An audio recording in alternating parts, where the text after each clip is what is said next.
சிம்பிளாக டேஸ்டியான மீன் குழம்பு 1 கிலோ அளவுக்கு எப்படி செய்கிறங்கிற பார்த்தலாம். இதுக்கு கடாயில் 1 டீஸ்பூன் அளவுக்கு எண்ணெய் சேர்த்துக்கிட்டேன். எண்ணெய் காஞ்சு வந்ததும் 30 போல் சின்ன வெங்காயம், 15 பல் அளவுக்கு பூண்டு சேர்த்துட்டு பாதி அளவுக்கு வதங்கி வந்ததும் இது கூடவே 3 தக்காளியும் சேர்த்துட்டு நல்லா மசிய வெந்து வர அளவுக்கு வதக்கி கொடுக்கணும். மீன் குழம்புக்கு சின்ன வெங்காயம் தான் நல்லா டேஸ்ட் கொடுக்கும். நல்லா வதங்கி வந்ததும் ஆற வச்சுட்டு மிக்ஸி ஜாரில் சேர்த்துக்கிறேன். இது கூடவே 2 டீஸ்பூன் அளவுக்கு தேங்காய் துருவல் சேர்த்துக்கிறேன். 2 டீஸ்பூன் அளவுக்கு வீட்டில் அரைச்ச குழம்பு மிளகாய் தூள் சேர்த்துட்டு 1/2 டீஸ்பூன் அளவுக்கு மஞ்சத்தூள் சேர்த்துட்டு நல்லா ஃபைன் பேஸ்ட்டாக அரைச்சி தனியாக எடுத்து வச்சுக்கலாம்.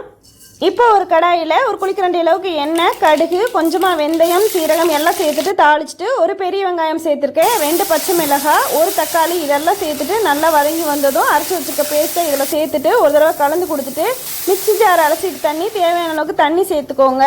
ஒரு எலுமிச்சை சைஸ் அளவுக்கு புளியை கரைச்சி இதில் ஊற்றிட்டு கூடவே உப்பு சேர்த்துட்டு மூடி போட்டு மூடி வச்சுட்டு நல்லா வெந்து வரட்டும்.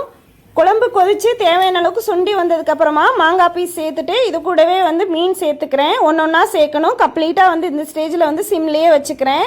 மீன் எல்லாமே உள்ளே மூழ்கிற அளவுக்கு ப்ரெஸ் பண்ணி கொடுத்துட்டு மூடி போட்டு மூடி சிம்லேயே வச்சு 5லேருந்து 7 நிமிஷம் அளவுக்கு நல்லா வேக விட்டோம் அப்படின்னா நல்லா வெந்து வந்துடும். லாஸ்ட்டாக கருவேப்பிலை தூவிக்கிறேன் வாசனைக்காக. மூடி போட்டு மூடி இறக்கி வச்சுட்டு உடனே சாப்பிட்றத விட நல்லா ஆறுனதுக்கப்புறம் சாப்பிட்டா இன்னும் நல்லா டேஸ்ட்டாக இருக்கும். ட்ரை பண்ணி பாருங்கள். அப்படியே வீடியோக்கு ஒரு லைக் கொடுத்துட்டு சேனலை ஃபாலோ பண்ணிக்கோங்க.